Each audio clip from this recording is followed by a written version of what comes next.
Bazuar në statistikat e sistemit gjyqësor, rezulton se gjatë vitit 2024 në më pak se gjysmën e rasteve apo në vetëm 32.7% e dënimeve janë dënime me burgim, derisa pjesa tjetër e dënimeve kanë qenë me gjob apo dënime me kusht. Në anën tjetër, ka dalë të se politika ndëshkimore ishte ende më e butë në 9 mujorin e parë të vitit 2025, ku vetëm 10.8% të dënimeve ishin dënime me burgim. Pra nga analiza e gjykimeve për periudhën 2024-2025, nxjerr në pas se gjykatat vazhdojnë të mos zbatojnë në mënyrë konsistente udhëzuesin e Gjykatës Supreme për politikë ndëshkimore, duke aplikuar rrethana lehtësuese e rënduese pa arsyetim të detajuar edhe duke përfshi shpesh në dyfishim të rrethanave.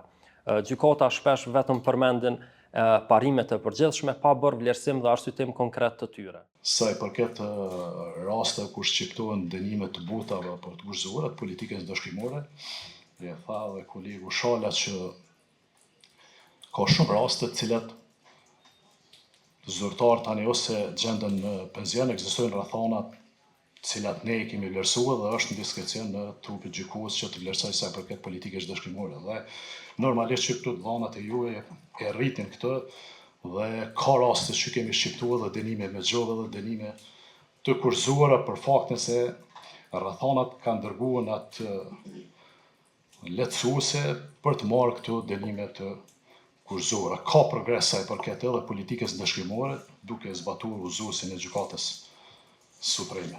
Një çështje tjetër e rëndësishme natyrisht që mbetet edhe politika ndëshkimore që është shumë e butë dhe jo konsistente dhe të dhënat në raport natyrisht janë alarmuese. Në vitin 2024 32.7% ishin dënime me burgim, ndërkaq kjo shifër në vitin 2025 bie ndjeshëm në 10.8%, ndërkaq pjesa dërmuese e dënimeve të shqiptuara në vitin 2025 janë dënime me gjob.